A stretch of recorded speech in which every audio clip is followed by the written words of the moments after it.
제가 이 말씀을 드리는 건요. 사소한 게 아니고 아시지 않습니까? 지금 법안 소위의 공정거래위원회 소관 법률 중에 최대 이슈가 이 지주회사 관련된 사안이고 얼마 전에 공정거래위원회와 여당 간에 협의가 있었습니다. 그리고 이 제도의 변천의 역사는 이 법을 개정할 거냐 말 거냐에 있어서 가장 중요한 거거든요.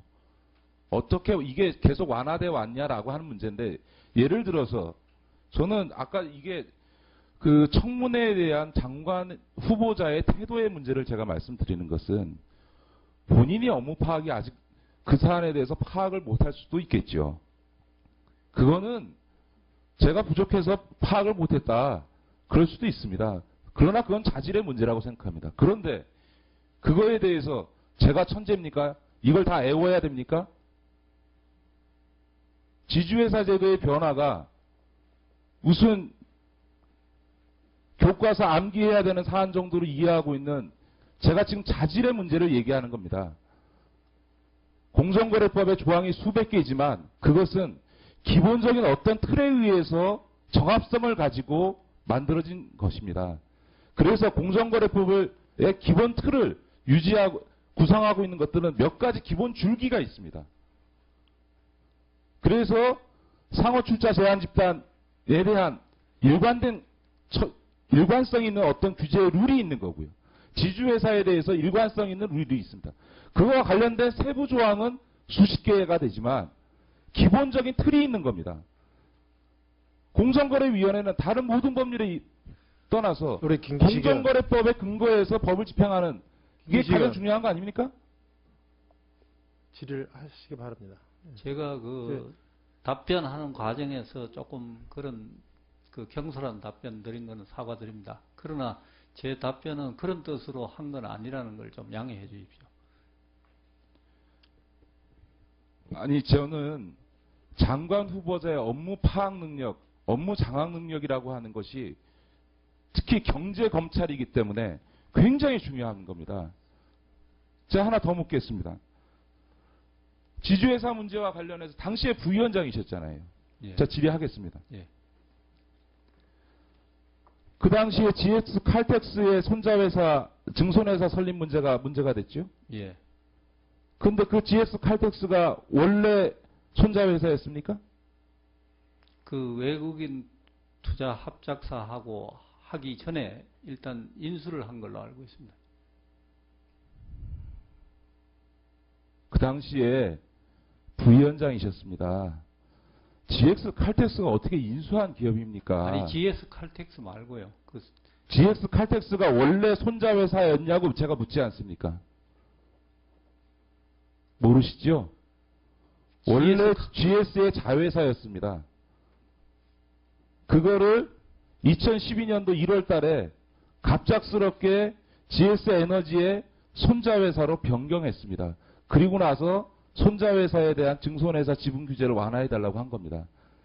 이것도 암기해야 될 사안이라고 얘기하십니까? 이거는요, 그 당시에 가장 중요한 정책적 이슈가 됐던 사안입니다. 증손회사가 필요하냐 필요하지 않냐.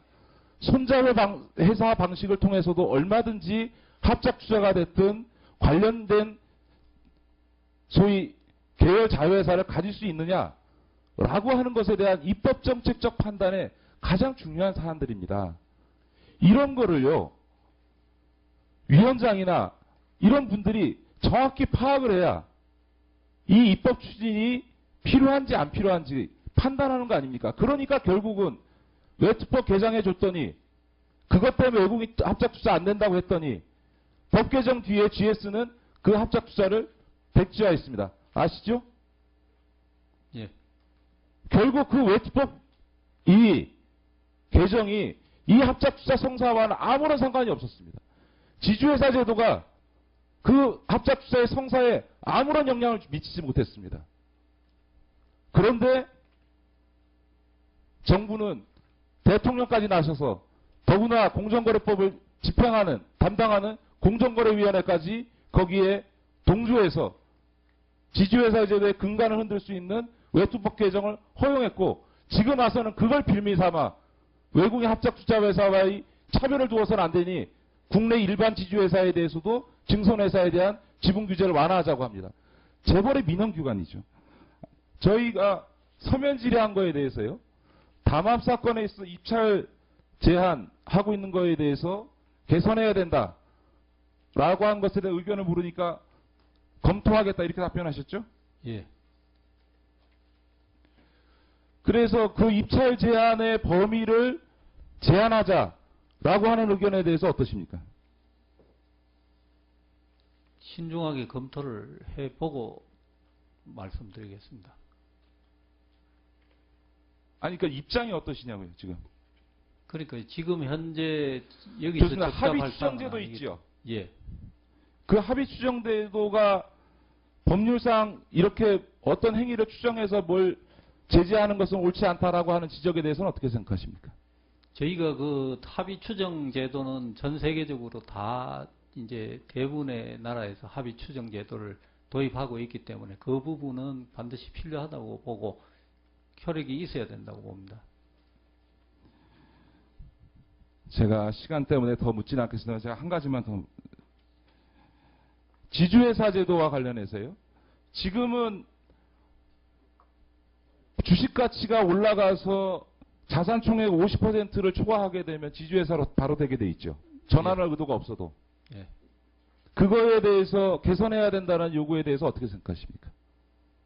지금 여기서 제가 적답할 만큼 그쪽에 전문성이 없기 때문에 그 부분은 취임하면은 분명히 충분한 검토를 거쳐서 공정거래위원회에서 그동안 근무하시고 부위원장까지 하신 분이 제가 전문성이 없어서 그거에 대해서는 답변을 못하겠다는 이야기를 들어야 되는 국민들께서 후보자가 공정거래위원회 수장으로 적합하다고 판단하실 것 같으세요?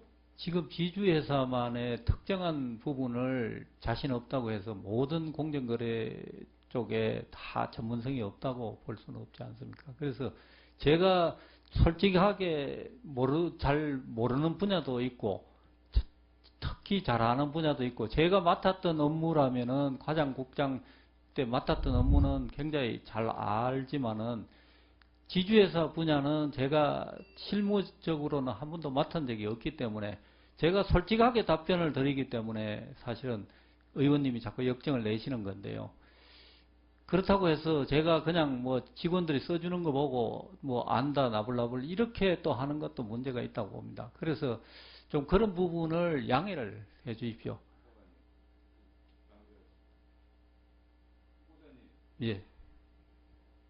지금 이거 국민들께서 보신데 나불나불이 뭐고 이런 표현이 어디 있습니까? 용어 표현은 사과하겠습니다. 지금 도덕적인 것만이 아니고요. 장관급으로서의 후보자의 자질을 검증하고 있는 겁니다. 예. 지금 마치 태도가요. 본인이 지금 공정거래위원장 된 줄 아세요, 지금. 그렇지 않습니다. 친족 분리를 통해서 일가모로적인 규제를 회피하는 문제가 생기고 있죠. 예. 그거에 대해서 어떻게 할 거냐라고 물으니까 답변을 실태 점검을 해서 해보고 판단하겠다 이렇게 답변하셨습니다. 예. 그러니까 아무것도 소신이 없어요. 전임 노대래 위원장이 뭐라고 하셨는지 아십니까? 모르세요? 모릅니다. 노대래 위원장이 이 친족 분리를 통해서 일가 몰아주기 규제나를 피하는 것에 문제점이 있다. 그래서 친족 분리 요건을 강화하겠다. 라고 답변을 했습니다. 예.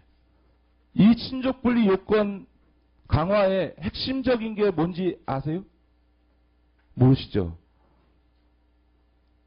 원래 있었던 매출의 비중 규제를 공정위가 스스로 없애버리는 바람에 이 친족 분리 요건이 완화됐습니다. 지금 위원장 후보자는 지금 답변을 들으면 업무 파악도 안 됐을 뿐만 아니라 특히나 재벌 문제와 관련해서는 파악도 안 되고 소신도 없고 입장이 없어요. 그렇죠. 이래서 과연 정재찬 후보자가 공정거래위 수장이 됐을 때 재벌 문제에 대해서 법과 원칙에 따라서 소신 있게 업무를 집행할 것인가에 대해서 저는 매우 회의스럽습니다. 그 의지는 이미 제가 천명을 했습니다. 양해해 주십시오. 어때 다 했어?